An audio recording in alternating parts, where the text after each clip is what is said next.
Unit 2, Structure and Bonding. Last week we discussed Lewis. I told you guys Lewis is basic knowledge. To go through this Unit 2, you need for VSEPR shapes and for hybridization and for resonance, Lewis is a must. So we done the Lewis. Actually, I posted again another little recording of this instant Lewis. I posted upon your request.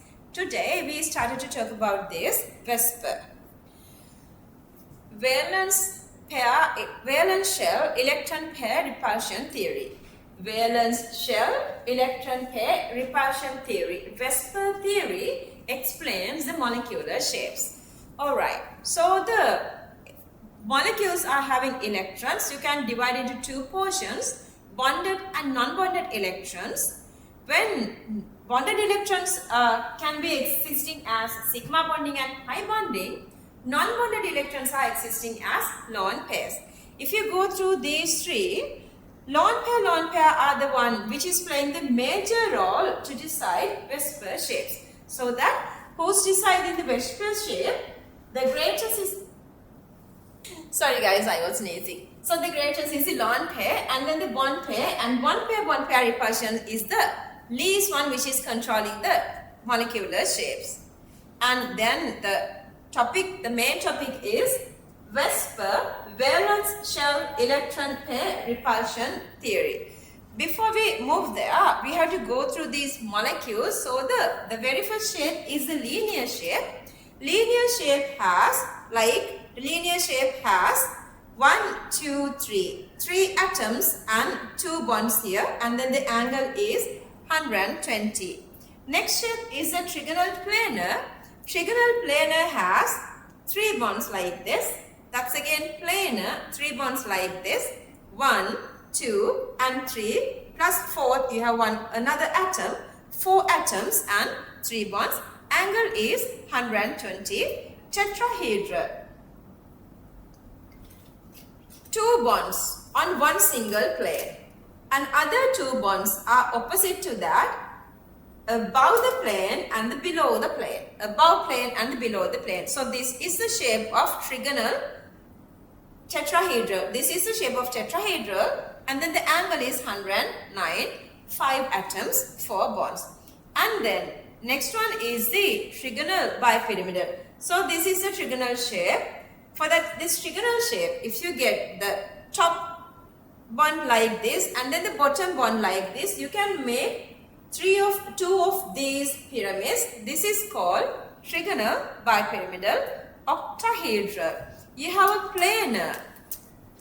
4 bonds on the surface. On the plane you have 4 bonds. Above that one and below that another one. So you are maintaining the square octahedral shape.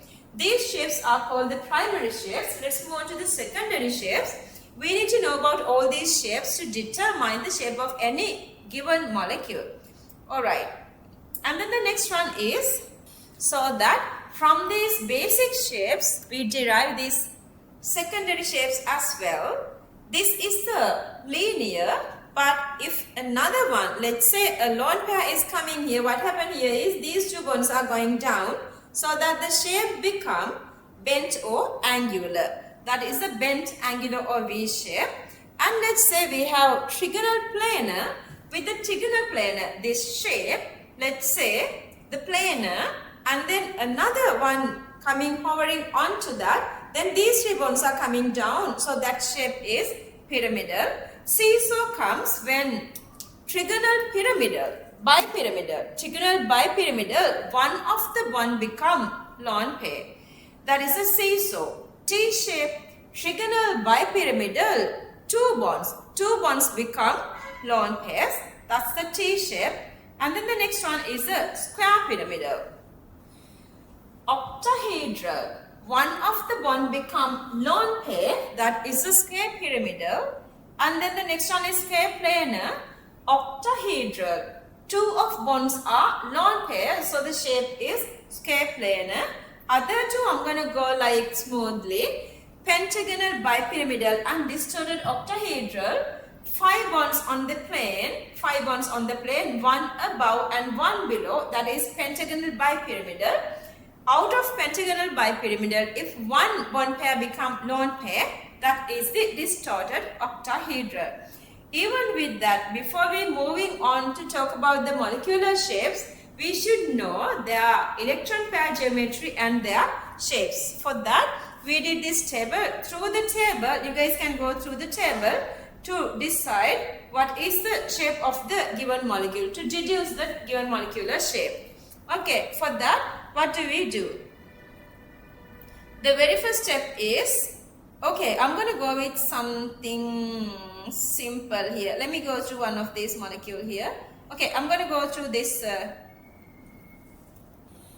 Very first step is to determine the Lewis. So, I have taken BeCl2 and SO2, two different molecules.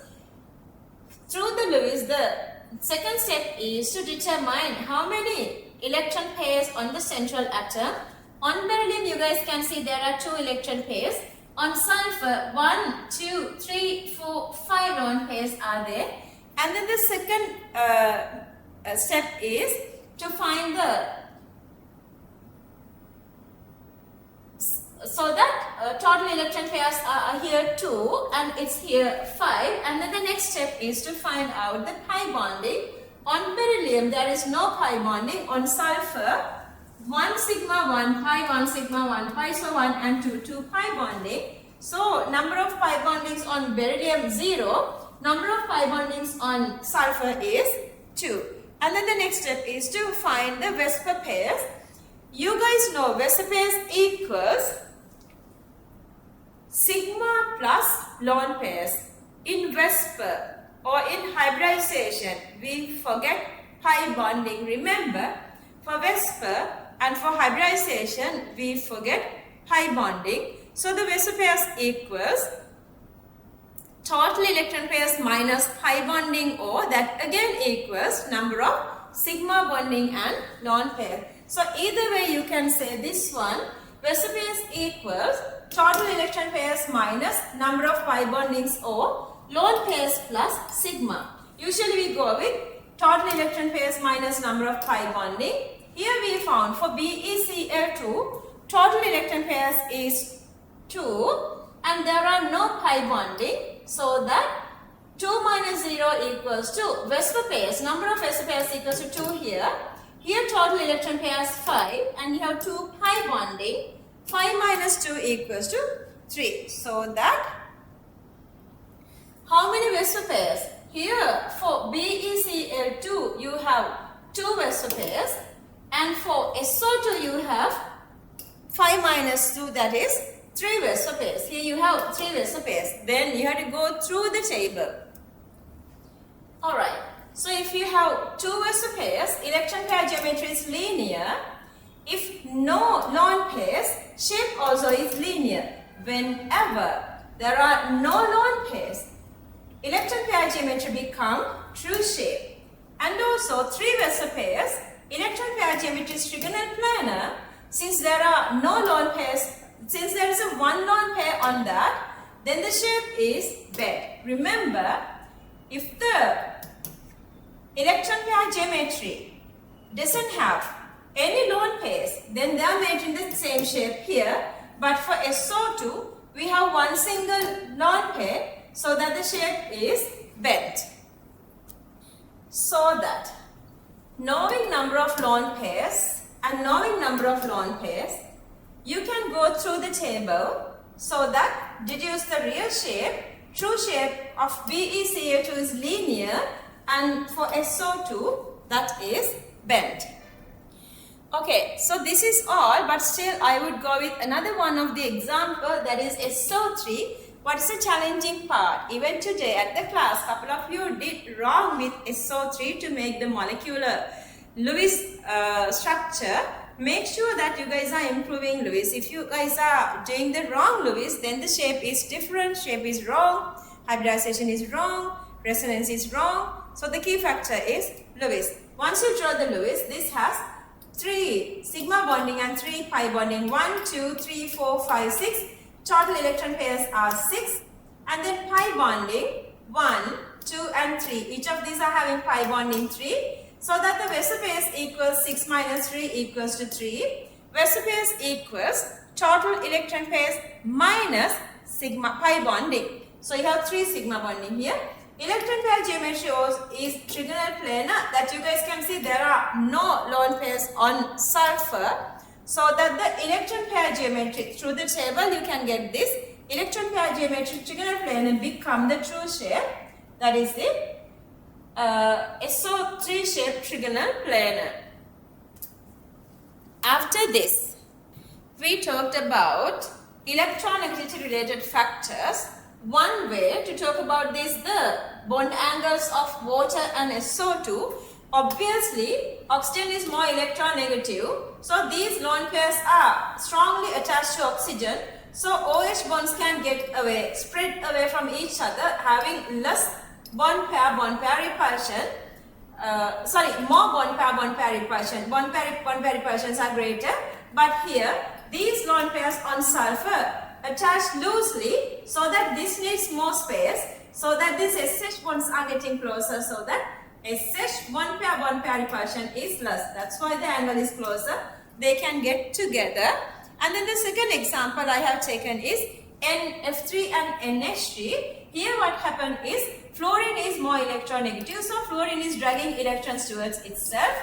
So that on nitrogen, these lone pairs are spreading more, so that giving it more space, these 3 fluorines are getting closer.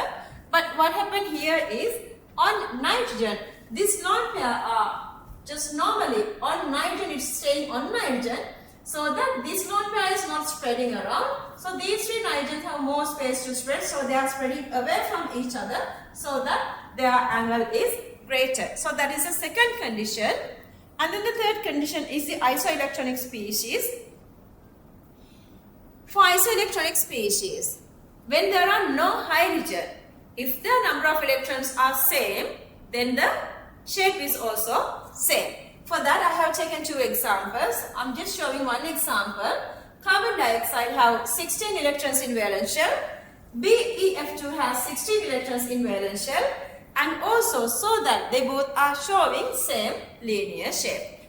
This is all for the VSEPR. VSEPR is extremely easy.